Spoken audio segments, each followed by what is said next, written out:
Hey guys, so I've been wanting to do a Jump Up Drum and Bass 101 video for some time, and today we're bringing it back to the basics in terms of beat construction and writing bass lines. For those of you new to drum and bass, Jump Up is a wilder form of drum and bass with really crazy and fun bass lines and bigger beats. Sometimes Jump Up tracks are known to get a bit silly, but they're fun to dance to, they're high energy, and come on guys, sometimes we can't always take things so seriously.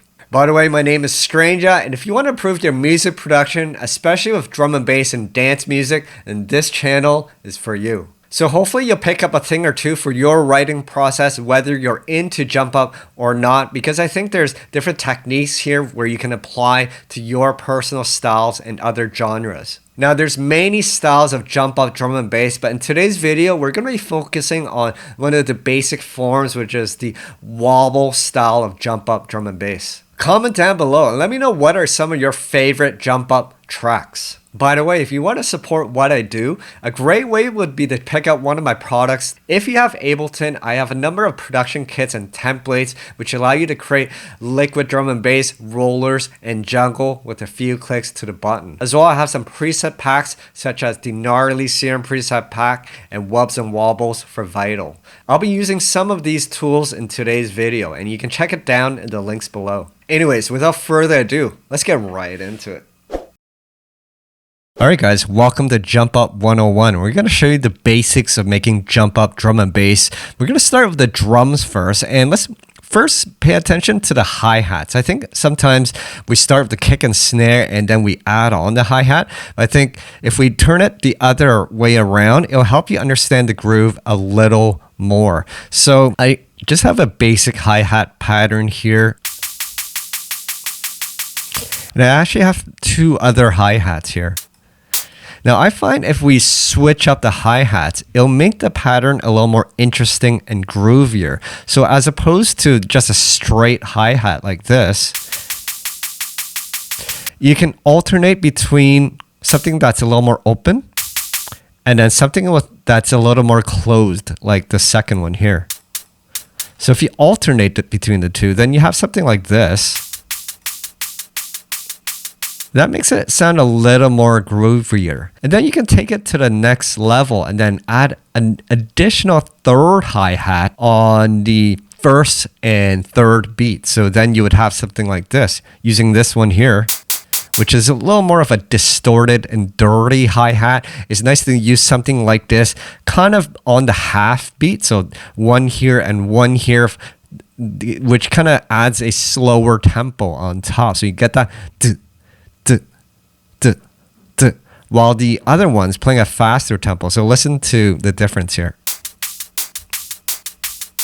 So follow this guy. This kind of leads because it plays a slower tempo. It's like hearing it like this. And then you add the other two. And that makes it a little more groovier. Let's just compare it one more time.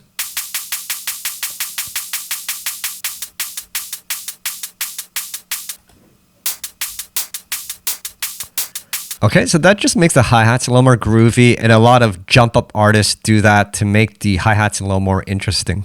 All right, let's add in the kick and the snare. And this time with the kick and snare, I'm going to pull in the modular kick and snare instrument from my rollers kit for Ableton. So if you have the rollers kit, all you have to do is just find the project in your browser. And what you can do is just expand on the project, find the drums group, and then just highlight the kick and snare, and then you can just drag it over and then it'll load it into a new project. So that way you don't have to open the entire rollers kit. So my rollers kit is actually one of my latest products that came out recently.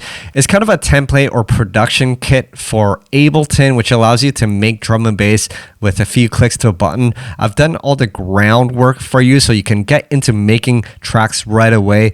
It includes a number of modular percussion and bass instruments, and you have macros to tweak the sounds. You also have around 400 different patterns which you can mix and blend to create new tracks. So sometimes when we start a session, we just want to get into writing and creating as opposed to spending all that time designing, doing all the technical work. So that idea here is for me to do all that technical work for you so you can get right into writing and making good music. And for those that want to learn the technicals, it's also a great tool because you can go behind the hood and see what's happening behind each instrument. So if you're interested in grabbing the Rollers kit, it'd be an amazing way to support me, and you can find the links down below. All right, so here's the modular kick and modular snare instrument from the Rollers kit. As you can see, there's a number of different patterns which you can mix and blend to create new patterns.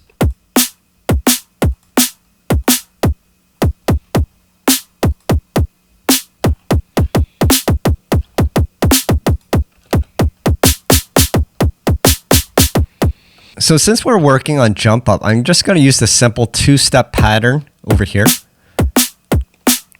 And the great thing about having these modular kick and snare instruments is you can tune them to your track. So the track I'm writing today is going to be in E minor. So it's nice to have that kind of synchronicity with all your drum instruments when the kick and snares are tuned to the entire track. So my kick is actually playing in an E note. So whatever track you're playing or whatever key, you can switch it up, right? So E sounds good for this track. As well, for the snare, I'm also playing an E as well. So everything is in harmony. It just makes the track sound a little more beautiful this way.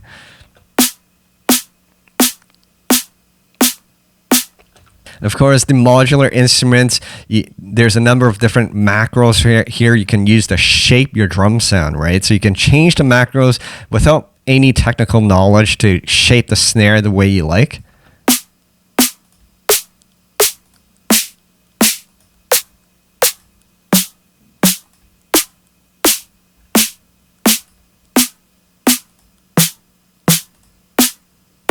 I'm going to use this Jump Up variation that I made today with the Rollers kit. And there's additional features where you can use to really push the snare and make it sound loud. All right, so that's sounding good. And just like the modular snare instrument, you can tweak the kick to your liking.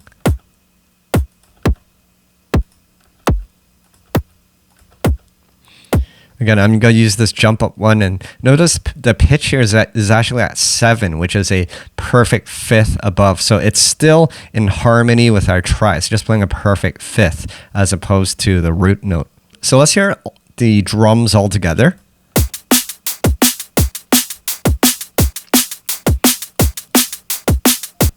Okay, so that's sounding good. I'm just going to add a bit of processing to the snare to make it sound a little bit tougher. So here's a plugin I've been using in previous videos. It's developed by a good friend of mine, Shane from Rocket Powered Sound. I'm not sponsored by them, but he's a good guy and I like this tool and just want to help him by giving a little more exposure. If you're interested in this tool, you can check it down below. Essentially what it does is it adds saturation and distortion to your sound to give it a little more oomph and thicken the overall harmonics. What I like about this tool is just it's simple. It only has a couple knobs. Sometimes when we have too many parameters, we have choice paralysis and we don't know where to start or where to take the sound. But with this plugin, they've done all the groundwork for you under the hood. So all you have are a few knobs and all you had to do is tweak it to your liking and you should be able to get the result that you like. So I'm adding it to the modular snare instrument just to add a little bit thickness to the snare.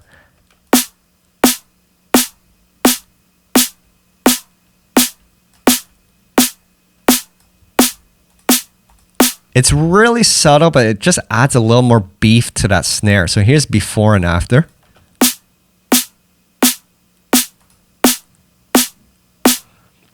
Just a little bit more full, and I like that.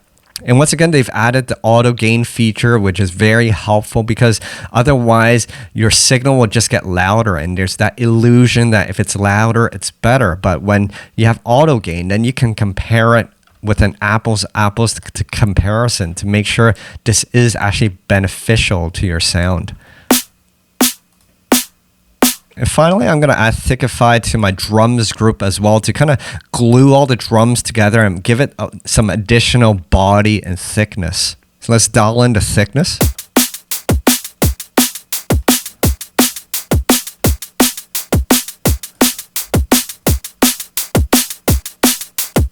I want it a little more aggressive so the stress is all the way up here at around 3 o'clock.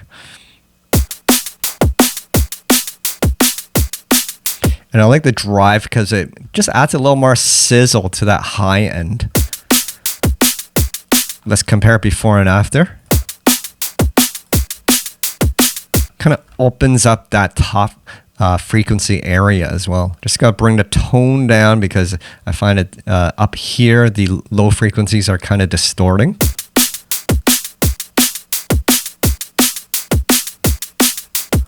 Okay, that sounds much better. All right, and there's the beginning of our jump up beat. So let's move on to the bass. All right, let's work on the bass line next. So with bass lines and jump up, what I like to do and what I find some jump up artists do, they might be doing it subconsciously, but some of the melodies in jump up remind me of melodies in dance hall. So I'm thinking about melodies like tracks by Sean Paul and people like that. So when I was working on this track, I had this Sean Paul bass line melody in my head. It was kind of like ba ba ba ba ba ba ba ba ba ba ba ba ba ba ba ba ba ba ba. And what I did was then I took a liquid rolling bass preset from my gnarly serum preset pack here.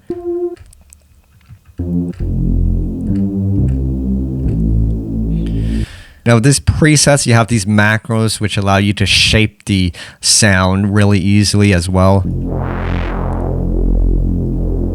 I like it nice and low for that liquid rolling sound. So again, what I did was I figured out the notes for this bass line. Again, we're writing an E minor. So what we can do is in Ableton's 11, you can choose your key, E minor, right? And then just click on the scale button, fold the scale so you only see the notes that you want. And then it's really easy to find the notes that you want for this melody. So then I ended up with this here.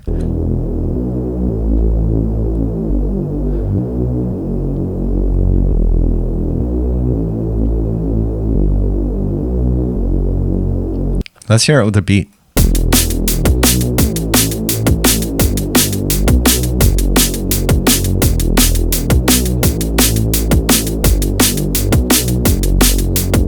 All right, sounding nice. Now, the point of starting with this simple Reese melody is really to find the overall vibe and melody of the bass line. So the fundamental notes for this bass line. But once we have this bass line, then we can import it to something a little bit heavier. So we can introduce a wobble bass and then modify this pattern by adding additional notes to make it more wild, like jump up. So here's a jump up wobble preset from my Wubs and Wobbles preset pack. I just edited a little bit by changing the initial waveform to this one here.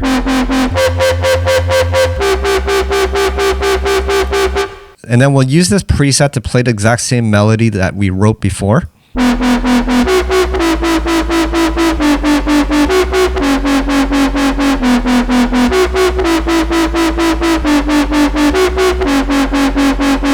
And then we'll just modify this melody a little bit to kind of spice it up. So maybe move this note here. Maybe this one we'll go an octave up. So.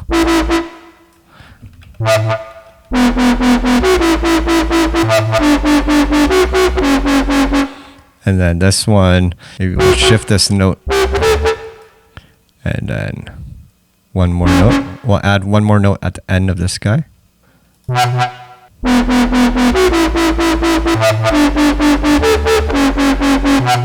Now, when you have a wobble bass line in jump up, it's important to change the rate of the LFO, especially for the higher notes. So the current rate that I'm using for this preset is currently playing triplets at quarter notes. So we can interchange between quarter notes and eighth note triplets to kind of increase the energy for those higher notes. So what we can do is just make sure you have the LFO tempo added to your modulation parameter here. All you do is just click configure, right? And then choose the click on the parameter here. And then it should appear here, and then you can just right click and show it under automation, and then you can just draw it in, right? So for this note, maybe we'll change this one to 1/8. I just like to do it like this, so we can then slide it down. And it shows, you can see the value, right? You can see this indicator here. So we want to copy this for this note as well. And then we can get rid of this dot here, copy this guy.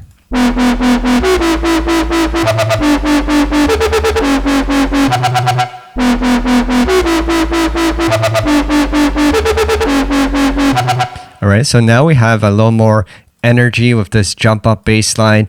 Now it is a bit repetitive if you keep playing it like this. So what you can do is you can make another, so this is why I like session view, because you can make additional patterns without committing to the project or arrangement yet. So we can duplicate this pattern and we can add an additional note. So maybe this one we can move up here.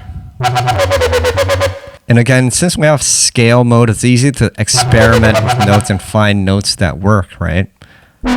So let's hear this one.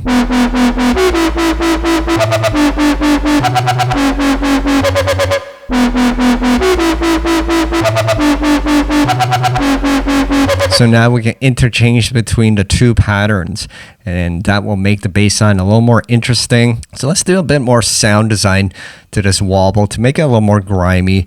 And once again, I'm going to be using Thickify to add a little more body and thickness to this bass. So here's the before and after.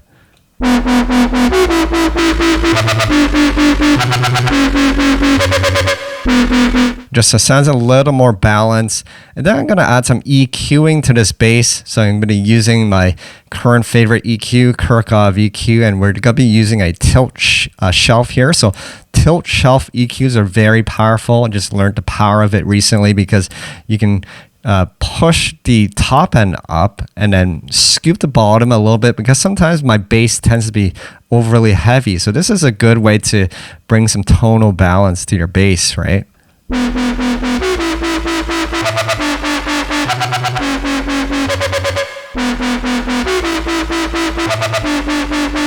And then you can use this cue to shape the slope between the high and lows.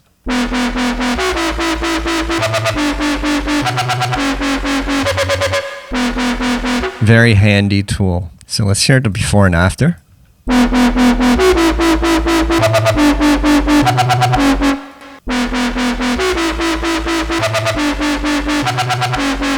All right, sounds much more present. We added that thickness and additional mid, so the bass is sounding a lot more upfront now. So what I did here with the bass line is I purposely moved this bass to start on a second beat. So that way we have a pause before the bass line starts. Let's hear it together.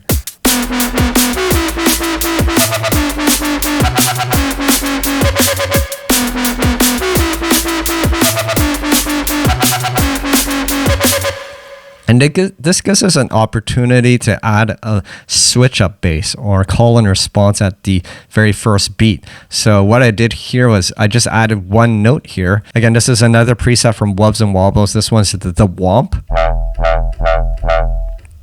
And once again, I've just added a bit of Thickify and some tilt shift EQ from Kirchhoff to toughen up the bass. All right, and then let's hear it together.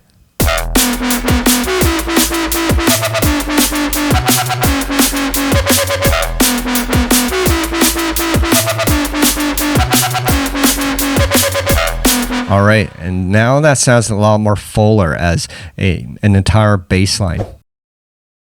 And finally, just to add another dimension of sound to this track, and so we can build a bit of an arrangement, I've created a melody line with this new air pluck preset from Pigments. And simply taking the melody from the bass line, mirroring it, but playing a different rhythm.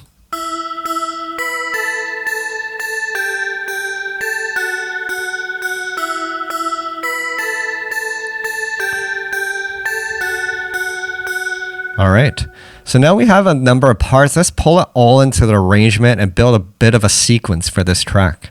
All right, so here's a short little sequence I made with all the parts. I have a 16 bar block here, which is the drop with the jump up bass line. And then I follow it with another 16 with the re-bass line. And then we just have an short little intro here. I added this cute little vocal, which you'll hear when I play the track, but just a little arrangement so we can hear the track in context. Obviously, the track needs a little more work to smoothen out the transitions and probably needs a few more sounds to kind of seal the deal, but hopefully you get the idea here. So let's check it out.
All right, and we have the beginnings of a jump up banger. By the way, if you guys are curious what that vocal is saying, I found it from this Japanese vocal pack, and she's saying laser beam. Laser beam mo. Laser beam. Very cute. All right, so there were some simple tips to help you write jump up drum and bass. Remember the tips on beat construction, varying the hi-hats, adding saturation to your drum bus to thicken those drums. Not to mention adding complexity to your bass lines to add more energy and wildness. All these tips can be applied to pretty much any genre, whether you're into jump up drum and bass or not. And remember, if you're interested, check out my buddy's plugin Thickify. It's an awesome way to beef up your sounds. You can find it in the links below. I believe there's a trial version and there's 100% money back guaranteed if you're not satisfied. Anyways, that's pretty much it for today, guys. Thanks for watching. Keep practicing, and I'll see you at the next